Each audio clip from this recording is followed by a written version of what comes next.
Welcome back, everyone. This is part 4 in our series on analysis methods for NLP. We've come to our third set of methods, causal abstraction. I've been heavily involved with developing these methods. I think they're tremendously exciting because they offer a real opportunity for causal, concept-level explanations of how our NLP models are behaving. Let's begin with a kind of recipe for this causal abstraction analysis. Step 1, you state a hypothesis about some aspect of your target model's causal structure, and you could express this as kind of a small computer program. In step 2, we're going to search for an alignment between variables in this causal model we've defined and sets of neurons in the target model.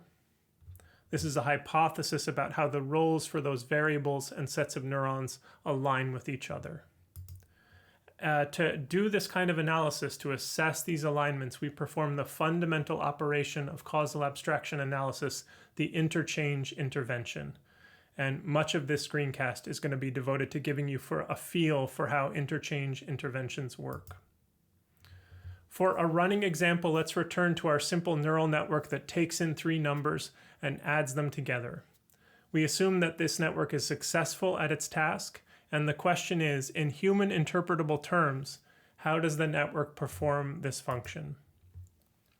As before, we can hypothesize a causal model that's given in green here, and the idea behind this causal model is that the network is adding together the first 2 inputs to form an intermediate variable S1, and then the third input is copied over into an intermediate variable W, and S1 and W are the elements that directly contribute to the output of the model.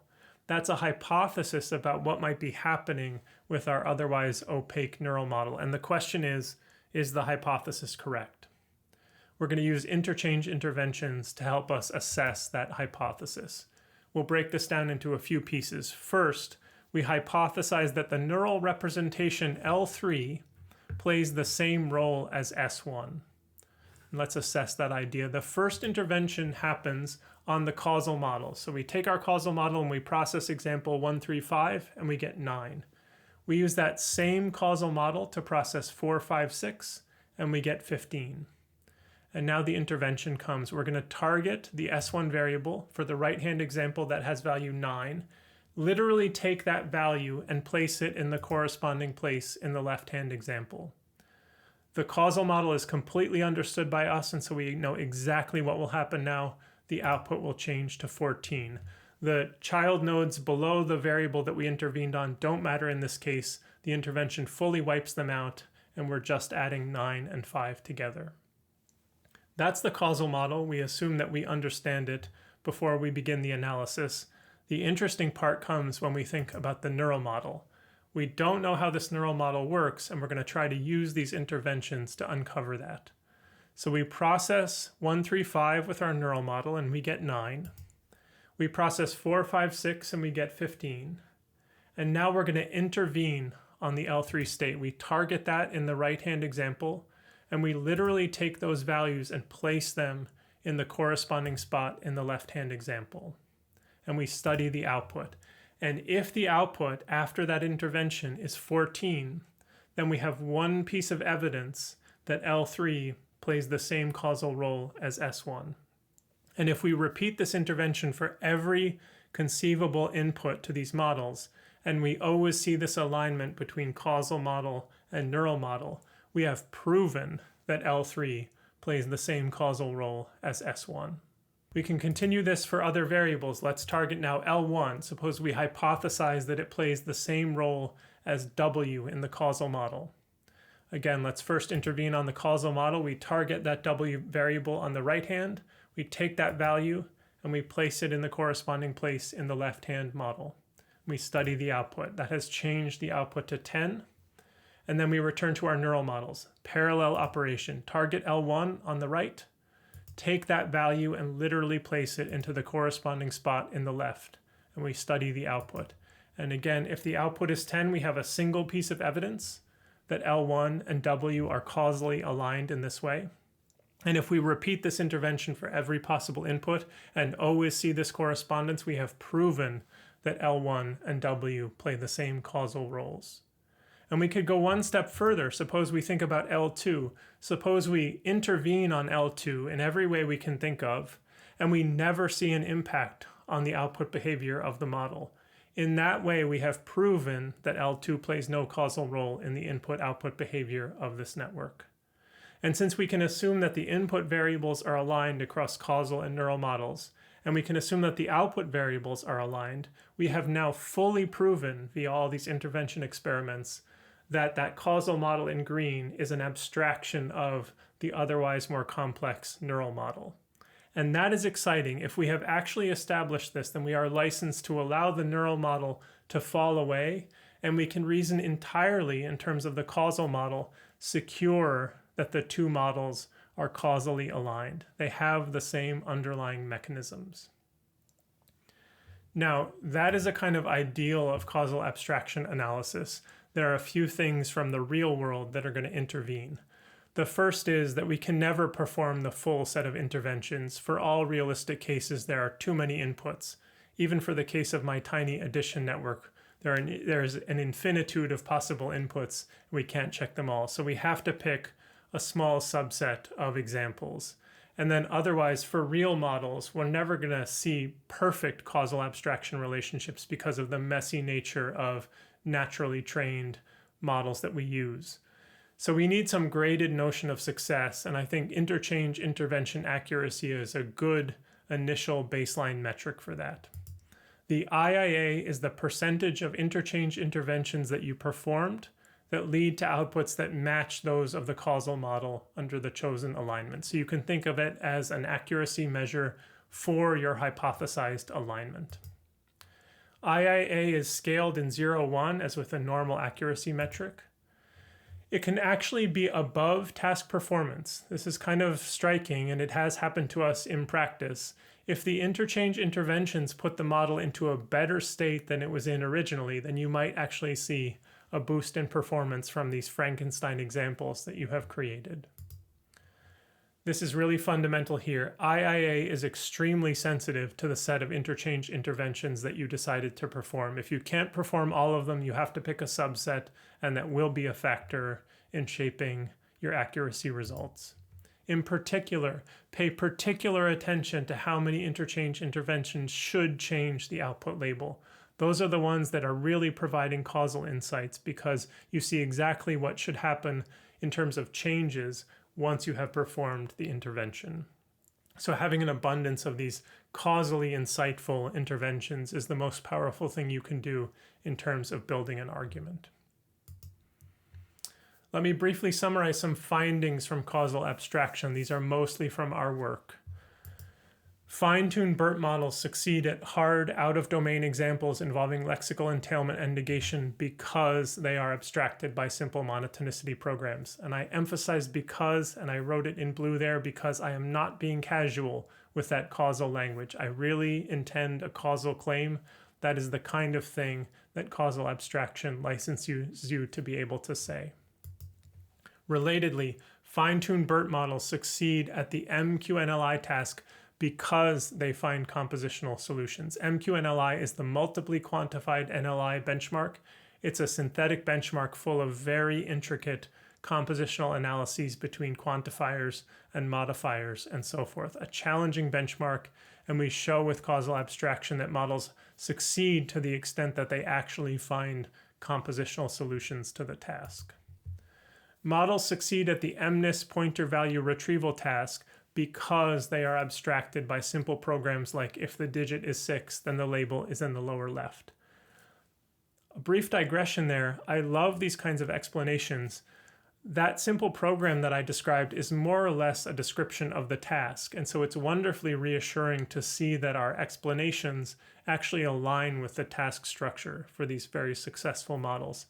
And another nice point here is that we're starting to see a blurring of the distinction between neural models and symbolic models. After all, if you can show that the two are aligned via causal abstraction, then there really is no meaningful difference between the two, which leads you to wonder whether there's truly a meaningful difference between symbolic AI and neural AI. They can certainly come together, and you see them coming together in these analyses. Finally, BART and T5 use coherent entity and situation representations that evolve as the discourse unfolds. Lee et al. 2021 use causal abstraction in order to substantiate that claim. Very exciting to see. If you would like to get hands-on with these ideas, I would encourage you to check out our notebook. It's called IIT Equality. It walks through causal abstraction analysis using simple toy examples, and then also shows you how to apply IIT, which is the next topic we'll discuss. There isn't time to cover this in detail, but I did want to call out that causal abstraction is a toolkit corresponding to a large family of intervention-based methods for understanding our models.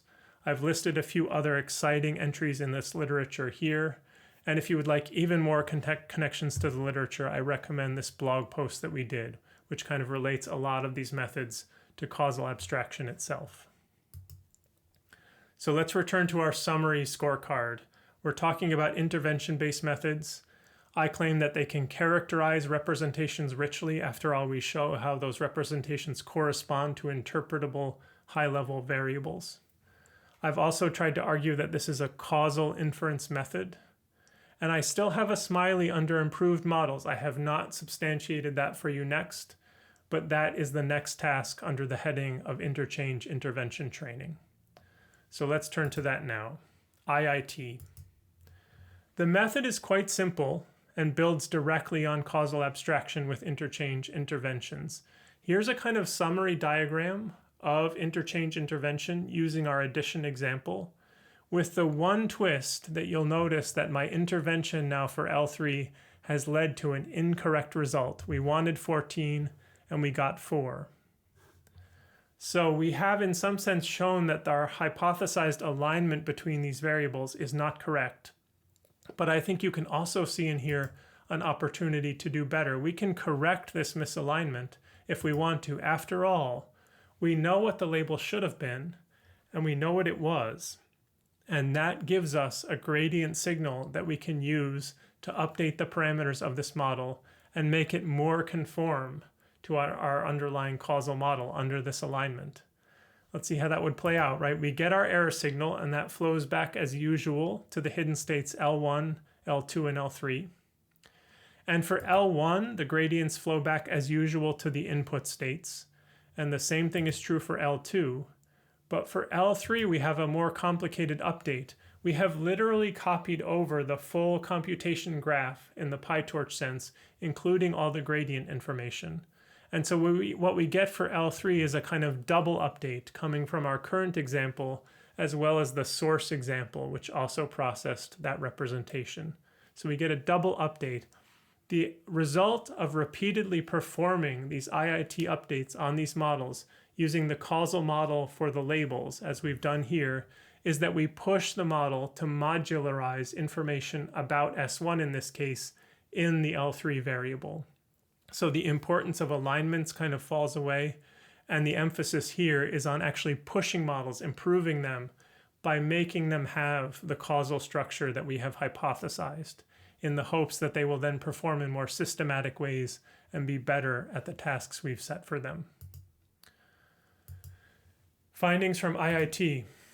We showed that IIT achieved state-of-the-art results on that MNIST pointer value retrieval task that I mentioned before, as well as rescan, which is a grounded language understanding benchmark.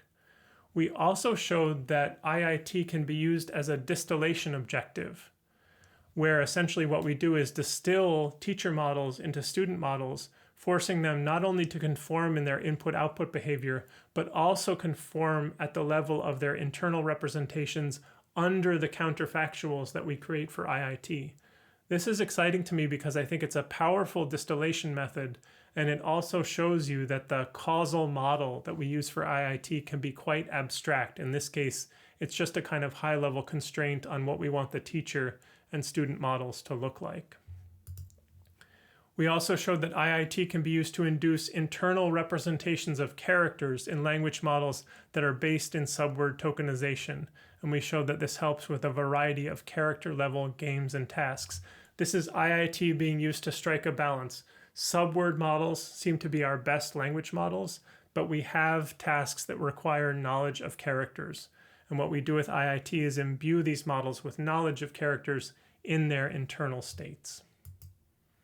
And finally, we recently used IIT to create concept-level methods for explaining model behavior. That's a technique that we call causal proxy models, and it essentially leverages the core insight of IIT. Again, we have this course notebook, IIT Equality. It covers abstraction analyses and then also shows you how to train models in this IIT mode. So we can return to our scorecard. Now I have smileys across the board, and I claim that I have justified all of those smileys, and I feel that this does point to intervention-based methods as the best bet we have for deeply understanding how NLP models work.